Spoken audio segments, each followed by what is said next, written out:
Hello, this is Arlo Kilpatrick, the erudite Chinophile, and today I wanted to make a video about an issue which has been generating a lot of commentary on the Lusky's channel.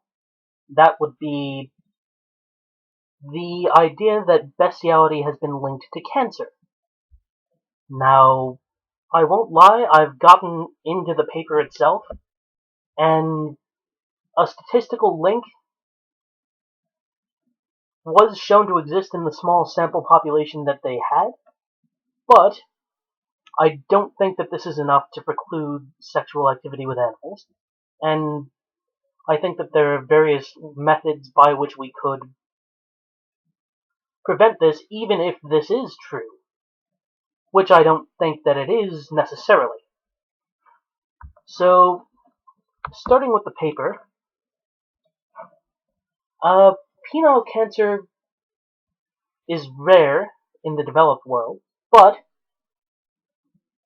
among poorer regions, like the more rural areas of Brazil, there is a problem of penile cancer, and as a result, the authors of this study, and there are, I think, more than 12 of them, thought that it would be necessary to study the effect of sex with animals on this. No idea how they came up with that connection, but let's just go with it for now.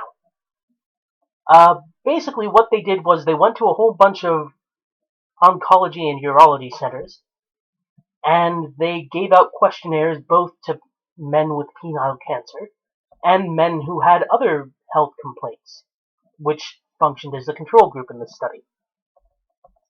And their results, while unflattering, are hardly indicative of a causal link between bestiality and cancer. You see, lots of these men reported having had sex with animals at some point. Something like 30% or more reported having had sex with animals. And if you remember my video on the history of zoophilia, or even if you don't, the gaucho culture in Brazil, where this study took place, has within it an element of acceptable bestiality. There's even a sort of hierarchy whereby what kind of animal you have sex with determines your social standing to some extent.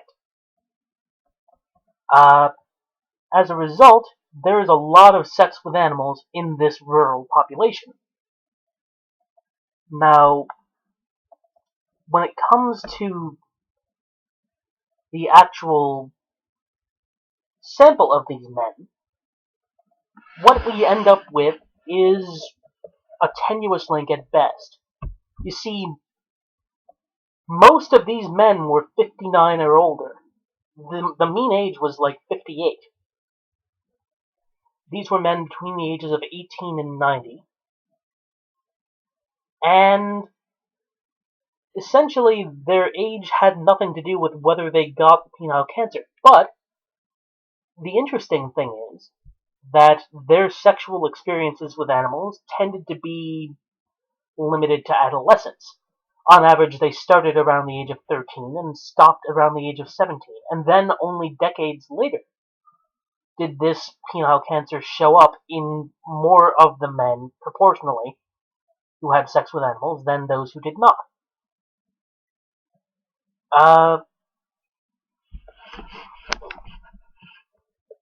This means that some precautions should probably be taken just in case, but people should be taking those precautions anyway, regardless of whether this sexual experience with animals is linked or not. Also, according to this study, age, race, and history of STDs were not factors in this. There were a number of other factors which were deemed to be statistically significant, including, among others, sex with prostitutes, certain medical conditions such as phimosis or premalignant lesions on the penis, which predisposed people to penile cancer, smoking, and that link is very well established, and sex with animals. Sex with animals was shown to be statistically significant, though not nearly as significant as smoking and various penile disorders. It had a p-value, and they were using a chi-squared distribution test on this, of 0.008. Not that great, but something to be concerned about.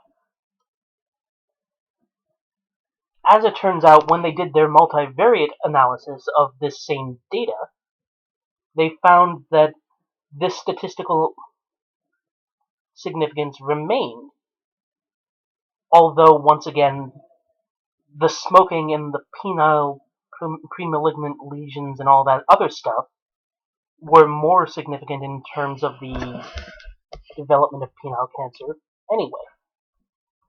So what does this mean? Does this mean that sex with animals leads to penile cancer? No, not necessarily. For the very simple reason that there are other factors involved in these men's lives which make the ones who had sex with animals at higher risk of developing this disease to begin with. Now you recall that smoking was linked with penile cancer much more highly. Well, as it turns out, it's also to some extent linked up with having sex with animals. I'm trying to find in the paper here what this says. 51.4% of the study population smoked, 14% had pre-malignancies, and the majority of subjects were uncircumcised or circumcised later in life, all of which are huge risk factors when it comes to penile cancer. This situation is associated with other environmental PC risk factors, such as poor hygienic conditions, poverty, and HPV infection, which may potentiate conditions for PC development. In other words, because the men who had sex with animals also had a higher incidence of high-risk behaviors like sex with prostitutes, sex with many different partners over the course of a lifetime, it's difficult to say that the sex with animals is what really did it. And I quote from the study. And again, you can find this on the internet. It's titled, Sex with Animals, Behavioral Characteristics and Possible Association with Penile Cancer, a multi-center study.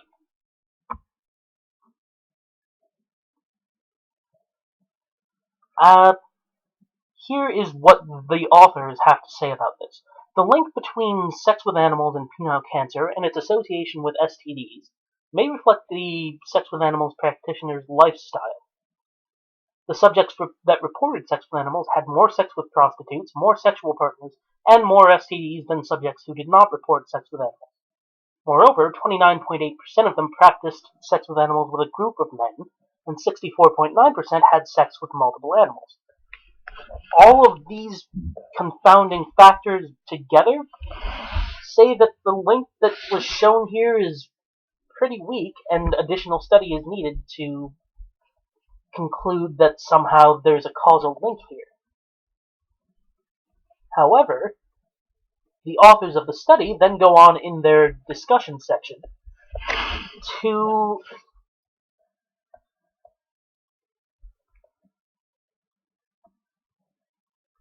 say that somehow this proves that sex with animals should be prevented. And this is in the conclusion of the paper. Well, not conclusion, because there is no actual conclusion, but the end of it. Sex with animals merits serious scientific attention due to its high prevalence and associated risks for penile cancer and perhaps STDs. Initiatives to eradicate sex with animals should be considered. Now, don't get me wrong, but I don't think that the evidence is quite in yet that sex with animals is a risk factor of cancer. Besides which, there are other risk factors demonstrated in this study which way outweigh that in terms of their statistical significance. Also, the authors admit that their study was hindered by a few limitations, and that there was no questioning on people's sexual orientation in terms of sexual erotic orientation towards human beings or animal partners.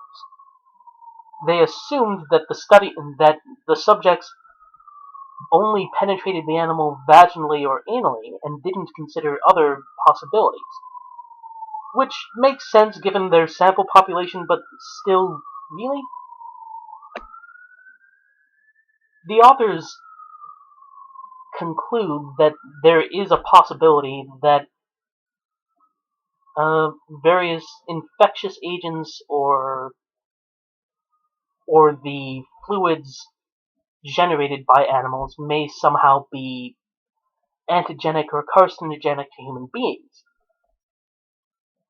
But all this ignores one crucial aspect, namely, none of this has anything to do with safe sexual practices with animals. I know that this might seem a bit odd to say, but with animals as well as with humans, there are risks of infection involved in sex. That's just the nature of the beast. So, does this mean that we should stop entirely? I don't think so. I think it just means that we need to be a little more careful. Practice proper hygiene. Use condoms if you're that worried about it. And by the way, the fact that these men typically developed penile cancer decades after their trysts with animals, well, it doesn't really say anything about whether there's a link or not. I mean, after all, sunburn in adolescence is linked to skin cancer, and yet we don't say that it happened so long ago that it can't have anything to do with it. That's not what I'm saying at all. What I'm saying is that the link between penile cancer and bestiality is tenuous at best, and should not be considered to have been proven by this study of a relatively biased population of men who, let's face it, have high-risk lifestyles to begin with. So that's it for this video. This is the Erudite Cunophile signing off.